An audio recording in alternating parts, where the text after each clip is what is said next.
Alright, what's up, everybody? This is, I don't know, something that's been requested for a while. I've talked to quite a few people about various different topics, and I feel like some sort of YouTube or content platform is probably going to be the easiest way to do this. I'm gonna give it a shot. You're not going to get the over enthusiasm. Hey, what's going on, folks? You're not going to get any of that crap. I'm just going to be myself, and you're going to get as much help as I can give you through this avenue. So, yeah. That said, the intention of these videos is to try to help you guys figure out different ways to either balance finance in your life, get control of some business ideas that you're trying to do, take action on some finance plans. Yeah, that's pretty much the goal of these videos, just to help people out on really something that I've become passionate about, which is finance. I'm not a financial advisor. I'm a software engineer. I got into it as a hobby. Just for some context, I started really getting into this stuff after what happened in 2020, 2021. When COVID happened, I saw how many people made ridiculous sums of money just during that like 2 month stock market situation during COVID, and missing out on that was enough to like spark the interest in me to learn how money worked, learn how markets work, learn about investing in general, different avenues of investing, which then, of course, stemmed my interest in economics, tax cuts, yada yada yada, so on and so forth. Like, that was what, 3 4 years ago now, and what I've been able to do in 3 to 4 years of just trying to like really focus on not the outcome, but understanding how money works and the underlying value of assets and businesses has it's changed my life. I mean, when COVID happened, my wife and I think we had like $16,000 to our name, and we had both been working for like several years, but paying rent, living in Austin, living in Jacksonville, living in Dallas. It's hard to save money, and then we were caught up in the same thing that most kids in their early 20s are caught up in. Like, we wanted a nice car, wanted a nice this, that, the other thing, gotta have the newest phone. Like, we weren't crazy like that. Like, I've had this shirt for I don't even know how long, probably 12 years. And even today, with everything I'm doing, I still drive like a '03 Silverado. But that's we'll get into that more later. Like, I choose to do these things now, but my point is, back then, when we came into extra money, we were quick to spend it, and not like blow through it, but we still borrowed money to buy things that we didn't need. And after the COVID situation and seeing what happened with the markets, and just realizing that I knew nothing about money and investing in general, and like really owning that and taking control of that and actually making a passion out of that, has 180 in my life. I'm not going to give you guys an exact number, but my wife and I's net worth is 7 figures now.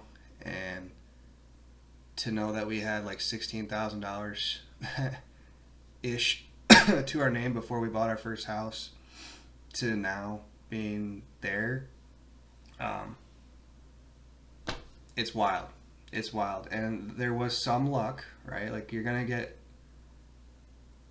there's some stuff in here that like won't happen to everybody, and you can't control it. But at the same time, it wasn't luck in the sense that if I wasn't doing the things that I was doing, they would have never happened, right? So like, I positioned myself for the luck, if that makes sense.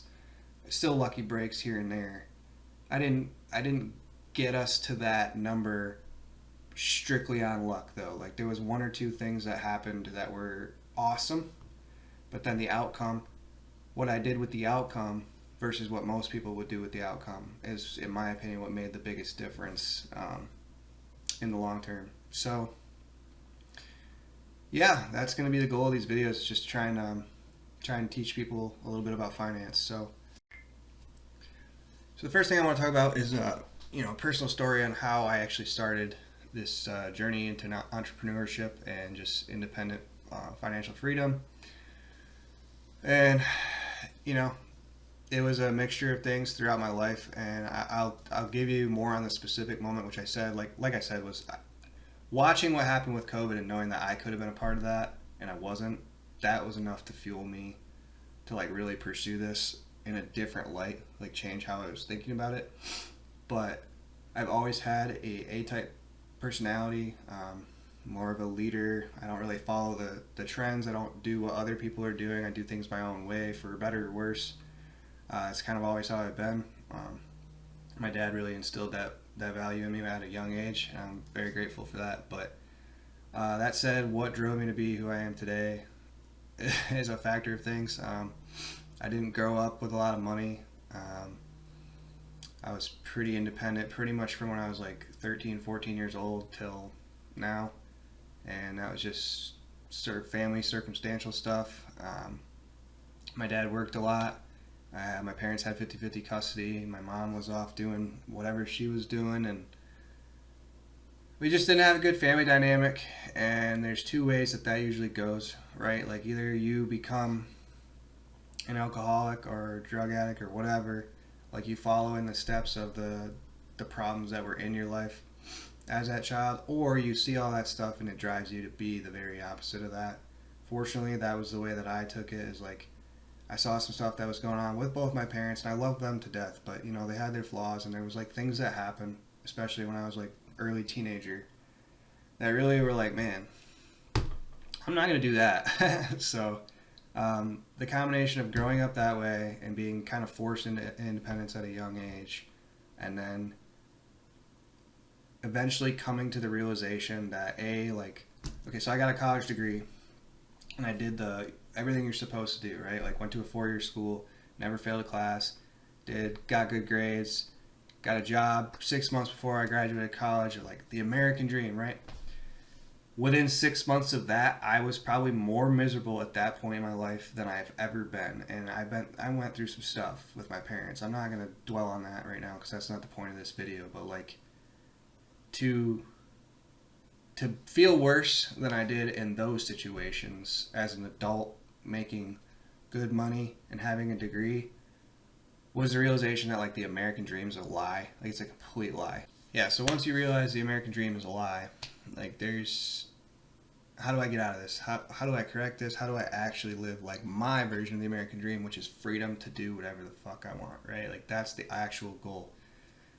You'll realize that maybe a while ago, when America was working a little better, the idea of like getting a job and working for a company and getting a pension and like that was an okay plan, right? Like if you were loyal to it, eventually you would probably get there. However, like you're still stuck working for somebody for 40 years to get that pension, and you're strapped like they own you, right? So I wasn't okay with that idea pretty early.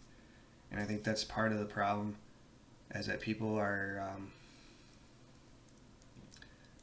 they don't think ahead, like they're thinking in the moment type of a thing, and like you got to be planning to escape, or you have to have a route to get out if you're going to get out, and you have to start taking action on that like today, not tomorrow. So, you know, the way you get there is you use your 9-to-5 job to start your own business, and then you use that business to invest, and then the invest is what builds multiples of your income over time. And like it hurts to do that because you have to give up having nice things like the nicer car or the nicer house or whatever for a short period of time, though. Like I am proof that in 2 to 3 years of doing that, you can absolutely like transform your life. It's absolutely mind-boggling how powerful that compounding effect of investing every month or over time can be. So yeah, keep that in mind. Alright, so I need to tell you guys a story. Like, who am I to even give you guys advice? So, let's see, 2020, the end of 2020, my wife and I's net worth, like all of our assets minus all of our debts, was probably negative. But we had cash on hand, like $16,000-ish, and she had student loans, we had car payments, so yeah, we were definitely in a negative net worth. But this is where it started, right? After COVID happened, after I got out of my young and dumb phase, we'll call it, I started to really assess like, hey, what the hell am I doing with my life? I got to change something. Like, if I ever want to get where I want to be, I got to change what I'm doing. So, step one for me was erase debt.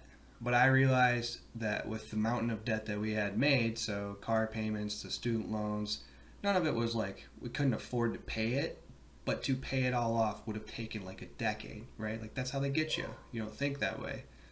Um, so I was like, how can I do this faster? Okay. Well, I saw what was going on with real estate at this particular time.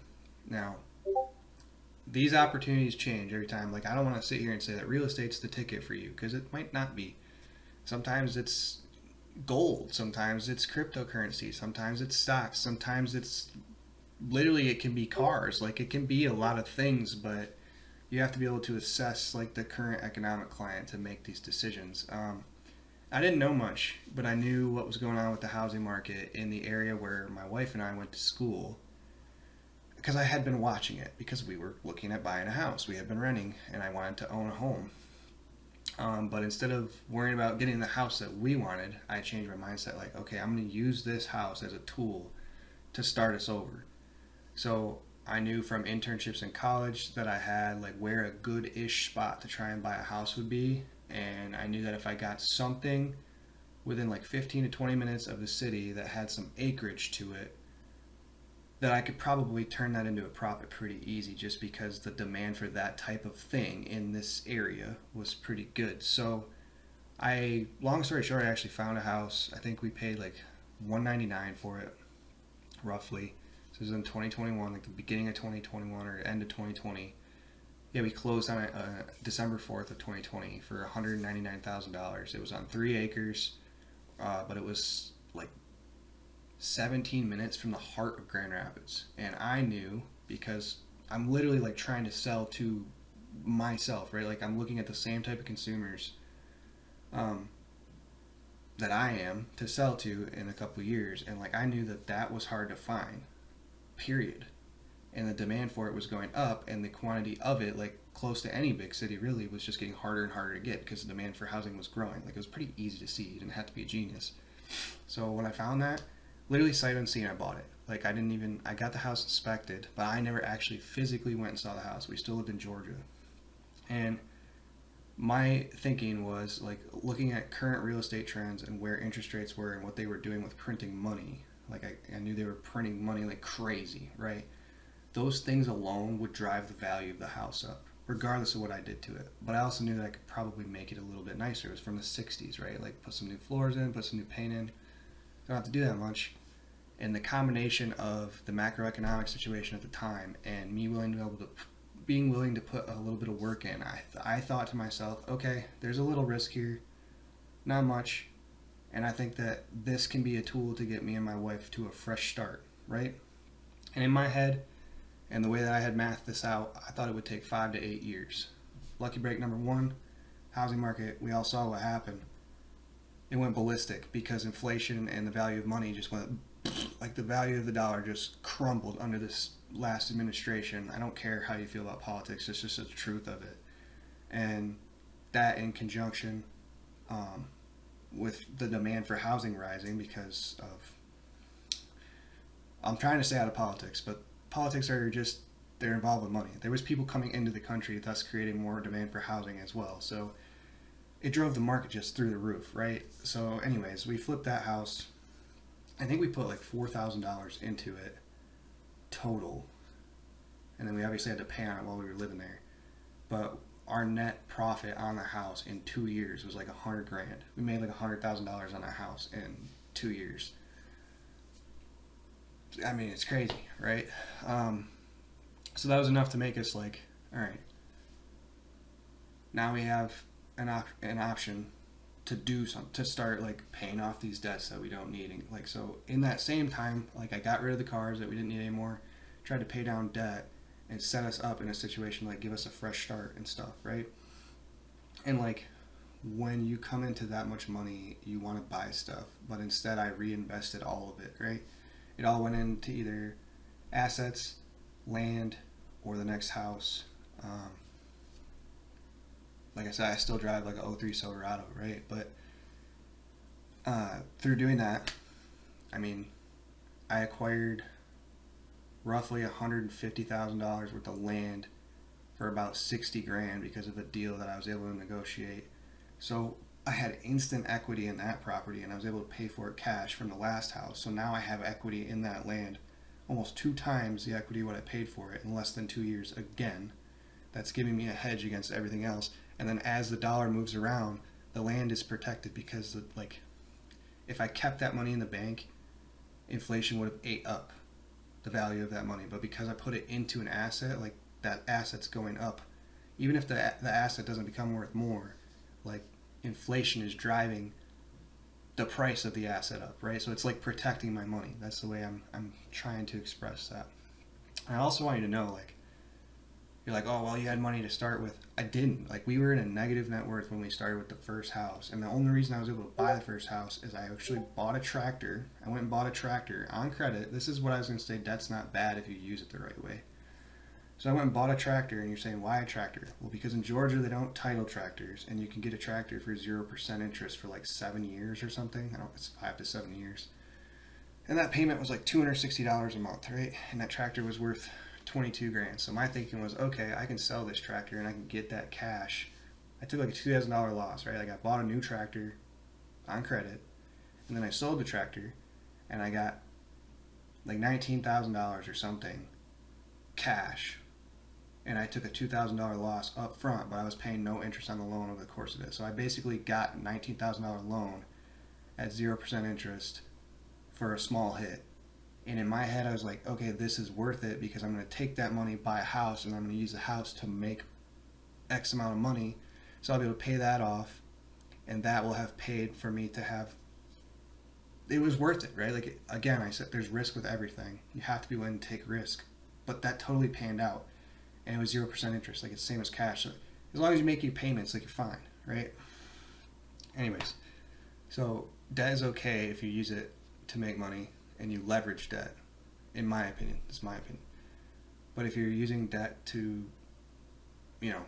buy a car that's going to depreciate, like literally the second you drive it, and every day you drive it is worth less than the day before, pretty much. It's a really, really bad decision. And it's something that almost all of us do. But that one thing, like not doing that one thing, can literally change your life. And I have not lost any money on my own vehicles besides wear parts in almost 6 years.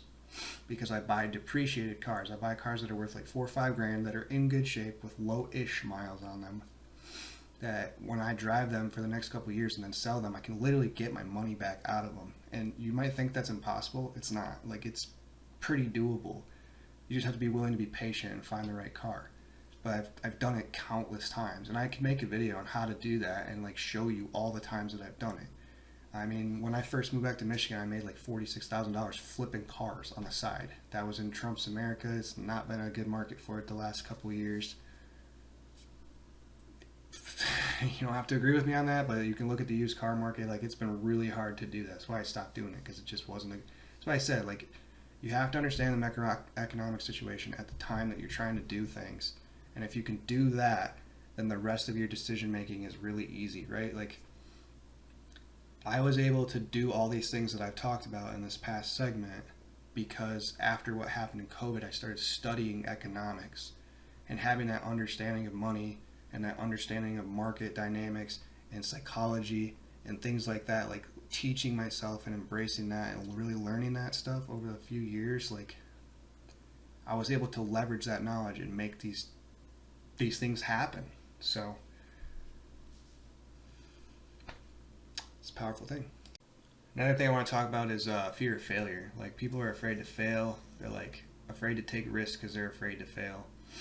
So that's something that I dealt with too, and I think most people do. Especially when you have people counting on you, it gets harder, admittedly. I mean, I have a baby and I'm married, so I got 2 people that count on me every day, and I'm the primary provider for my family, so I understand that burden. But you shouldn't be afraid of failing because the risk is worth it. Like, if you fail 100 times, like say you invest $1,000 100 times, like that stinks, right? Like, you lost $100,000 over that 100 times, right? But this is a high risk situation or high risk scenario that I'm just throwing out there, right? Like, I don't know how you would actually pull that off without it being like an all or nothing type of gamble, I guess. But in that same light, like you succeed on the 100th time and you 100x your $1,000. It took one time to undo all your failures. That's a really dramatic case, like, but it's true. Like you only have to succeed once to create momentum, and like once you start creating momentum, like your successes will compound on themselves because you have more resources to take more risk, thus resulting in more money, right? So I get it, because you work hard for that money and you want to keep it, but the reality is if you take 10 grand and you stick it into any kind of asset that doesn't depreciate, you're going to be better off than if you just held on to that $10,000 strictly because of inflation. So it's a stupid mindset to have, to be afraid to take risk, because it's the only way you'll ever create wealth. That, like, there's a reason that there's not a lot of people that are super successful, because most people are afraid to take that step. So accepting that you are going to screw up, accepting that you are going to fail, and accepting that you are going to lose money as part of this process is like, it's essential. When I started investing after the COVID thing, I had no idea what I was doing, and if I taught somebody to do it today, I would help them prevent the mistakes I made. But I lost,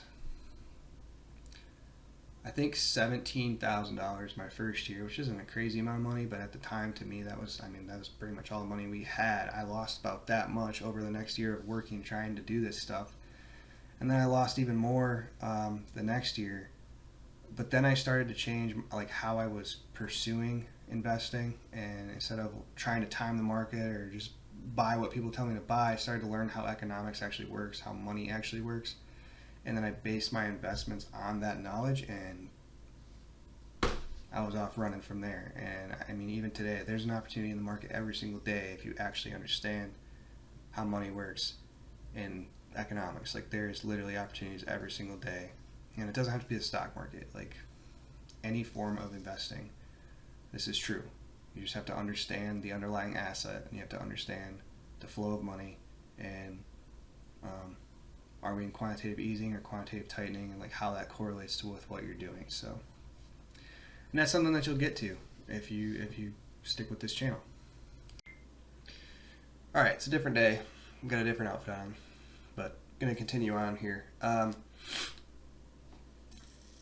This is my kid's fidget spinner, and yeah, I'm a fiend with it. So if you hear noise in the bottom, it's me doing that. Stupid. Anyways, what was I going to talk about? Oh yeah, continuation on with the story. Who am I to give you advice, right? So we talked about the house, how I got started with the houses and stuff, and the tractor deal. That's what we call creative financing, right? It's probably not the best option, but it was a good option for me at the time, given where I lived and what was going on in the world. And I knew that I would make those payments every time, and the guy that I sold it to understood what I was doing, and you know, it all worked out great. That resulted in a huge net profit for us over 2 years. So that tractor was 100% worth what I did. Again, it was a risk. So from there, you're like, okay, so you got lucky and you flipped a house. Well, I wouldn't call it luck, but sure, let's say that, right?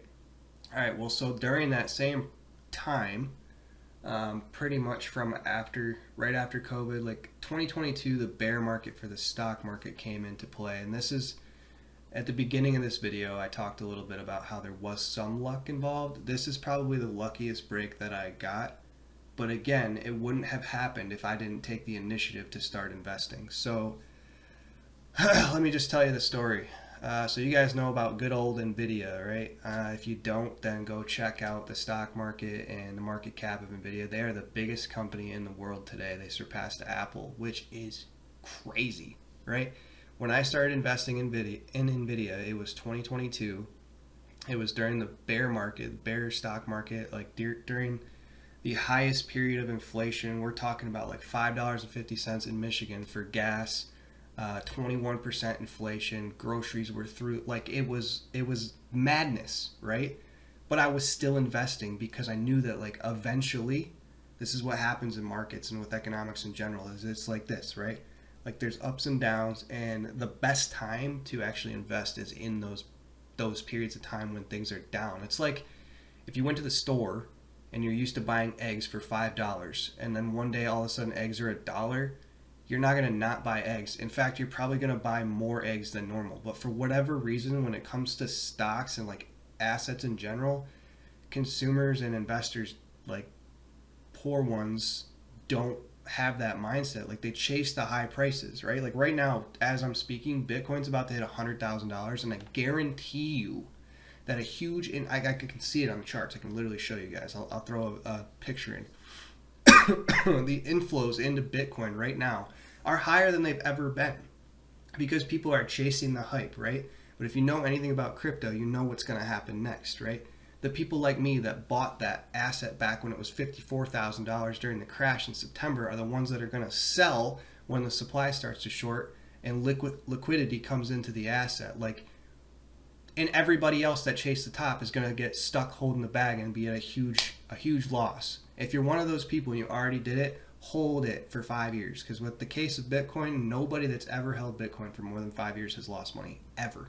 It's a very unique asset in that sense. But anyways, it's one example. So back to the NVIDIA story, right?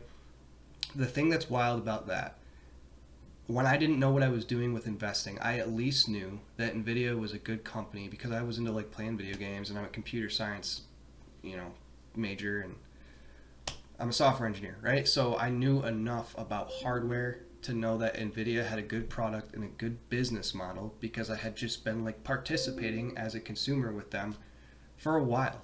So as a blind investment, I took I want to say it was like $3,700. I can check all this stuff, maybe throw it in. It was somewhere between $3,000 and $5,000, something like that. It was like all I had in my Roth at the time, and I stuck it into NVIDIA because I'm like, look, I don't know what I'm doing, but I know that these guys in the long term are going to be a profitable company, so I'm going to just stick my money there for now and continue to learn, right? And that's what I did. I put my money in there because I didn't want it to just sit there stagnant, and I wanted it to grow, and I had trust. Again, this is risk, right? I had trust that that company was going to grow because I saw what they were doing, and from just knowing the gaming industry was bigger than the entertainment and music industry, like media and music industry combined, and seeing what was going on with gaming, I was like, it's probably a good bet, right? And they did great. Like, they did awesome. But this is where I got lucky, like incredibly lucky, I can't lie, is AI, right? Like AI happened, and NVIDIA just so happened to be like the perfect company for AI. Anybody that doesn't know, like AI is powered by graphics cards mainly. Like the computing power comes from the graphics cards, and the data centers and all that stuff are the same technology that they use in the graphics cards. Sorry, like the chips that they make started and originated with their GPUs. And computing today, accelerated computing, is powered by GPUs, not CPUs. Like chips are kind of like going out, like CPUs are, and graphical computing power is taking over. And that's the new era of computing. Did I know that was going to happen at the time? No, I didn't. I had no idea. I just knew they were a solid company, and I knew that I needed to be investing my money in something to grow it.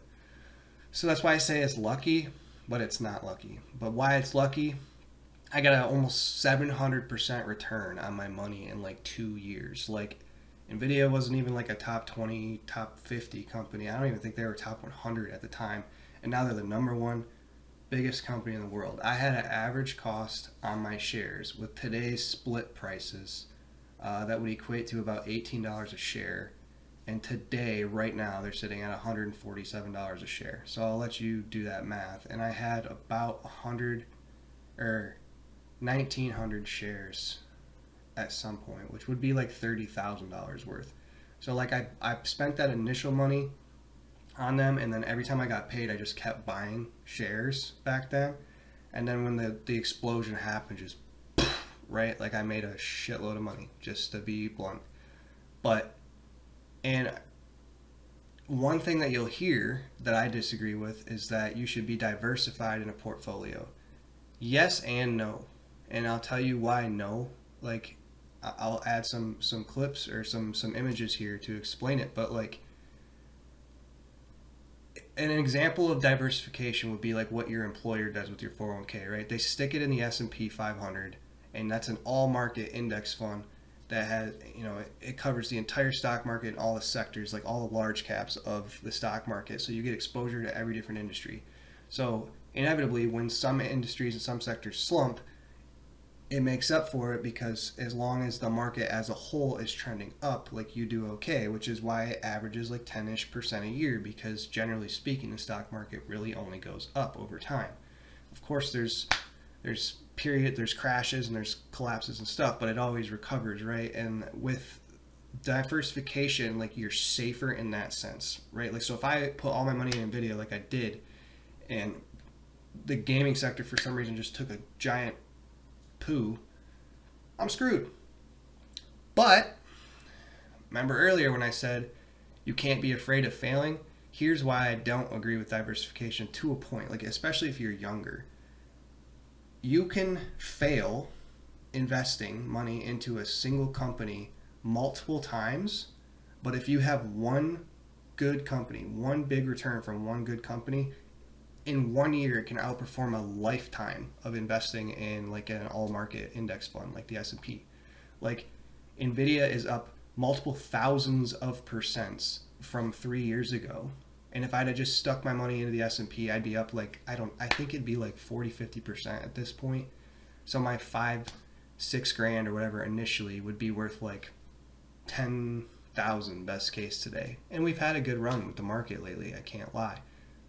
But in that same period of time, I got a 700% return with the same amount of money, right? And again, it equated to like $30,000, which, long story short, I made off of Nvidia alone before I finally started selling and like getting out of them a little bit to diversify a bit. I made like almost $200,000. I'll have to look at the exact number. Maybe I'll throw it in here, maybe I'm not. But it was right around 200 grand, okay? That was a huge lucky break, I'm not gonna lie. But the reason I say it's not all luck is because I still took the initiative to like invest my money, right? Like, I got lucky in the explosive growth of that company, but I still invested in the company, right? Like, most people don't do that. They just either blindly let their employer, or they don't learn anything about investing.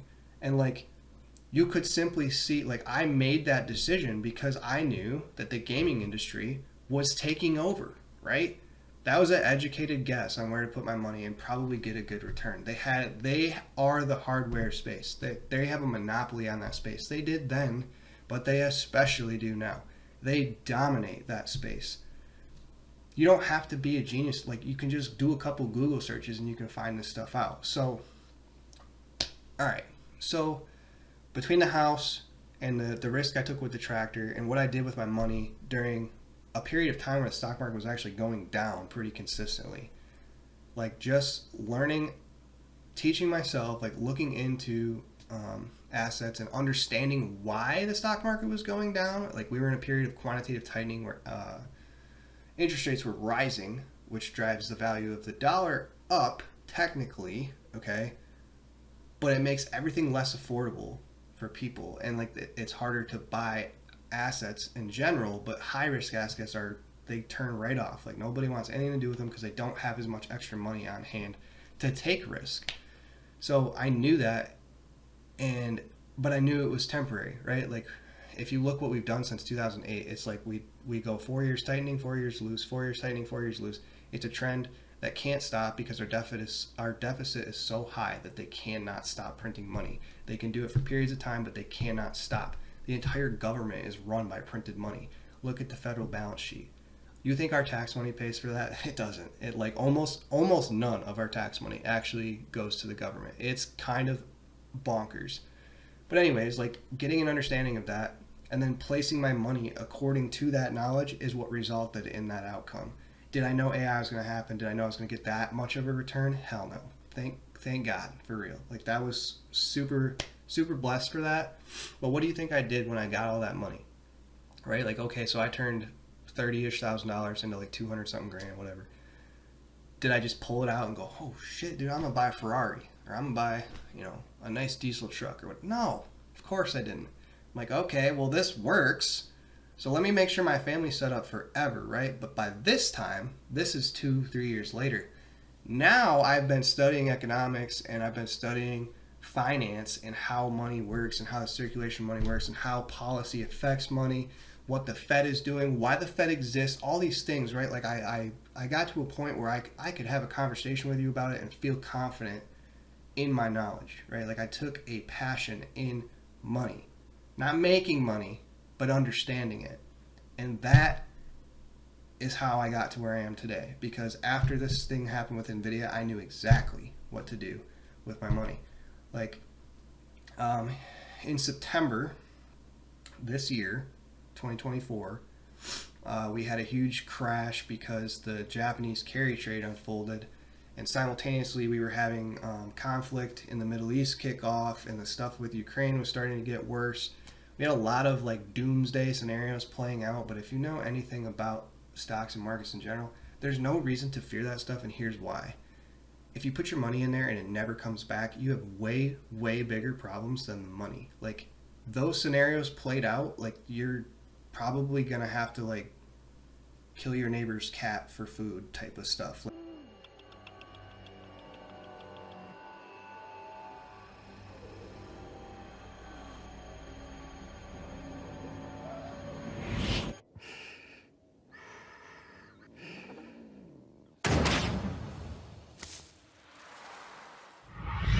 Like, you're not going to be worried about finances if that stuff pans out, right? So that shouldn't stop you from investing. And in fact, when everybody else is running, and I know this is like something you hear all the time, but it's so true. Like, if everybody else is running, you should be buying. Like, again, the egg example. Eggs are $1 now. You still need eggs. You still want eggs. People are still going to use eggs, but for whatever reason, eggs are cheap today. Let me buy some extra eggs, right?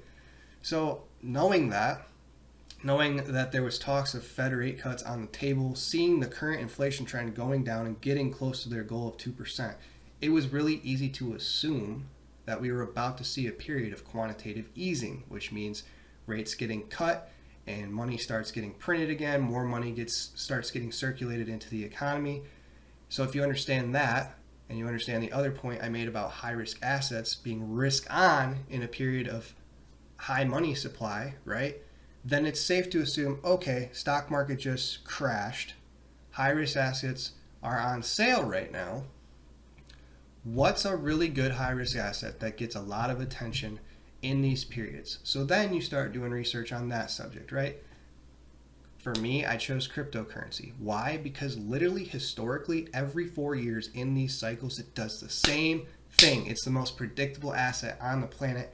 So I took a large chunk of what I made from NVIDIA and invested it into Ethereum and Bitcoin. And if you have seen since the election, which I knew this was going to happen, like I knew it was going to happen, even if the other person won.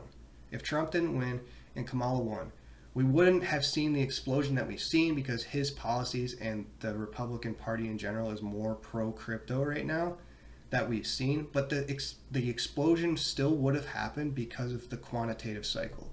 It doesn't even matter about the politics. Like, the narrative helps pump prices, of course, but like the underlying value of the asset and the drive for people to put their money into that asset in a period of quantitative easing still would have been there. And I learned all this because I took the initiative to like study economics and learn about money. So no one told me to buy crypto. Like, I was able to get to that specific, and it didn't have to be crypto, by the way. Like, there's a lot of other things you can buy. That's just the route that I took. But I got there because of what I spent time doing in those last couple years. Like, I educated myself, and I'm going to try my hardest to like give you guys tidbits of information on this channel that will help you get to where I'm at, or at least know where to look to start having these same types of thought process, okay? But anyways, in September, Bitcoin crashed to like $54,000. Today, it's gonna crack $100,000 probably today. It's super close. It's at like 98.5 right now, I think. And if you know how that works, and then you start learning about that asset. Okay, well, how does other cryptocurrency work? How do the phases work? There's 4 phases of crypto. You start learning about that. Like, it's crazy how just knowing how money works starts to almost automatically make you ask the right questions on where to put your money. And then you diversify your risk according to your age or your level of comfort, right? The more risk you take, the more you can make, but you can also get smoked, right? But one thing about Bitcoin that's really interesting that you'll learn, here's a freebie. Anybody that's held Bitcoin for more than 5 years has never lost money, ever. It's never happened. In 5 years, it's always higher than it was the 5 years before that. Even if you buy at the absolute peak and it crashes 80%, 5 years from there, it will see a new all-time high. And that is because of the quantitative cycles. It is crazy because it has a negative correlation with the dollar directly. And the only bear case for Bitcoin specifically is if they stop printing money. And if you know how our deficit is right now, and you know how high the interest on our deficit is, we can't stop printing money. We literally can't. There's no way to solve it. So they have to keep printing money, thus debasing the dollar, thus driving the price of something like Bitcoin up indefinitely forever. Will there be periods of volatility? Of course. Of course there will. There's going to be a period after it hits 100,000. It might go up to like 150, 200. It might even go to 300 because they're talking about this National Reserve. But when the cycle of easing stops, that sucker's going to come down, especially if they start raising rates again. You're going to see it crash like crazy, and most people will run and sell. That's when you buy, right? You start understanding this stuff just from like learning how money really works. And when you buy Bitcoin, you're not buying some token that you can spend to do all this stuff. You're buying the bet that the U.S. government will continue to debase the dollar. That's what you're buying. Do you think they're going to stop? I don't think they're going to stop. Okay? So, like, it was really easy for me to be confident taking all that money out of NVIDIA and I wasn't worried about losing it at all. I was so confident in that play that I stuck $241,000 into cryptocurrency. And today, we're sitting at like, in some case, like Ethereum's up, I want to say like 40 or 50%, 63% since that period of time. Bitcoin is literally up 100%. Well, not quite. It will be probably by the end of the week. You get what I'm saying? So you can do the math on what happened to that money, right? Hence the 7-figure net worth. I didn't get there by luck. Like, it was a series of life events and a series of decisions that I made based on the knowledge that I gave to myself. And I wouldn't have been able to do that if I didn't understand the things that I'm describing to you. And no one taught me this stuff. I sought out these answers and I asked the right questions. Don't try and chase money. Don't go online. How to make money online. Like, that's not. If you want to get more of something or you want to be a master of something, then you need to understand it at its core. So understand what money even is, right? Like, what is the dollar actually? What drives the value of it? Why does it work? It'll bother you. The more you learn about that, the more sick you'll get. But yeah, like, when you start asking those questions, it makes the other decisions in your life really easy. Like, when I purchased the land, making that decision was really simple because I understood that buying the land was safer than putting money in my savings account, even if the land wasn't very desirable. Like, just sheerly on the fact that, like, if the value of money goes down, then the price of my land goes up because it's the same piece of land. It just becomes more expensive because it takes more dollars to buy the land, right? But if I left that, let's say it's $100,000 in a bank account, and then inflation creeps up to 21%, well, now I have $80,000 of value. It's still $100,000, but it'll only buy me what $80,000 would the year before. This literally happened in 2022, by the way. Like, that's how bad inflation got. But in that same period of time, like, you would have saw a 20% increase in value in whatever asset you put your money into, as long as it was an appreciating asset or something that is like safe and doesn't depreciate, right? So you don't have to be crazy risky. And I will give various like suggestions on my channel based on your level of risk. But yeah, I mean, so it's kind of crazy, and I know this video is super long, but I wanted to tell you guys about my story a little bit and, you know, give you some background on how I got where I'm at. And just you don't have to be like an expert, but you do have to have the drive to learn more and keep learning more, and that drive will get you to the outcome you're looking for. Like, my investment portfolio, I'll put a picture of it on the screen, like year to date this year, it pretty much goes like that, right? And it's not because the whole market has been running, like it's because when I knew shifts were coming based on the macroeconomic situation, I moved my money accordingly, which protected me against downsides. Like in September, a lot of people's portfolios probably went like this and then came back into this election cycle. Mine just stayed flat because I moved it into a safe spot. I actually put most of it cash, waited for that to ride out, figured out what opportunity I wanted to play, then put my money back in and rode it up, right? So I didn't really lose much. I lost a couple grand on Nvidia because the after earnings, like it just fell like 20% in like a week or something. I don't know, it's crazy, right? I still own quite a bit of them, but I used to have a lot more. But obviously I'm getting older. I want to diversify a bit. I want to lessen my risk a bit. Nvidia already had their explosive growth, so you know, for me to double my money on them now, like they have to become like almost an $8 trillion company. Like, could happen, but it's never happened yet, and it's not likely to happen in the next 8 years. And like, I'm trying to make money in that 8 years. So, time for the next one, right? Like, so you start learning this stuff as you go. But the biggest thing for me personally was starting to understand economics and understanding why the Fed does what it does and how that correlates to all assets. And if you can figure that out and you can understand that, it makes everything else way easier. So I know this video was super long and probably not super exciting because you're just listening to me talk and I'm sitting here talking to you. But I think it's important to give you guys context on who I am, my story, knowing that I came from literally nothing. I didn't inherit money. I didn't get like, I built this myself, right? And my wife works, bless her soul, and I work. So we have a fixed income because we work. And like without that, I don't think I could have done these things. So I'm not trying to tell you that you can't just, like you can just stop working and start doing this stuff. But now we probably could, right? And that happened because of what I gave up. I gave up the flashy cars. I still give up the flashy cars because now that I've gotten used to like having older cars, I kind of appreciate them. Like I really like older cars, and I don't mind working on stuff.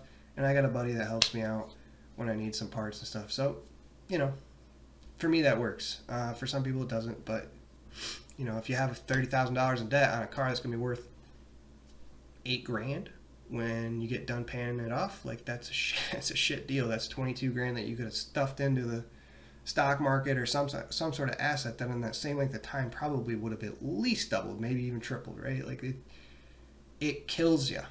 It kills you, and you don't realize it's killing you because you're paying $260, $360, $400 a month or whatever for the car, and you're like, it's nothing. I make $10,000 a month. That's nothing. I don't care. It still matters, man. Like it smokes you and you just don't realize it because you're not thinking in that light. Like if you thought of investing as the same way that you think of your car payment, it's just a bill, you would be mind blown what that can do for you. So anyways, I appreciate you guys' time. I really hope that I can help a lot of you guys out with some decision making and some education on this channel. I'll definitely be making a lot of short form videos and some quick tips here and there. And this will probably be the longest video I post on this channel. Hopefully. We'll see. But yeah, it's been a pleasure telling you guys my story. And please subscribe so that I don't have to talk to everybody individually on Facebook Messenger or text messages or whatever. Because the driving motivator for me to make this channel, to be honest, was not to get blown up. It's to help my friends and family that I talk to that either know what has happened with me or see like assets start to explode. Like what's going on with crypto right now? I probably got 40 messages like, hey, should I buy this? Should I buy this? Spoiler, probably not, right? Because you don't understand it. Could you make money? Sure. You could also get really burnt, right? Like you're kind of late to that game. So this is a platform for me to communicate with all of you and try to help all of you. I'm not giving you financial advice. I'm just telling you what I know and what I've done and what's worked for me, and hopefully you can use that to make your own decisions in your own life. Thanks.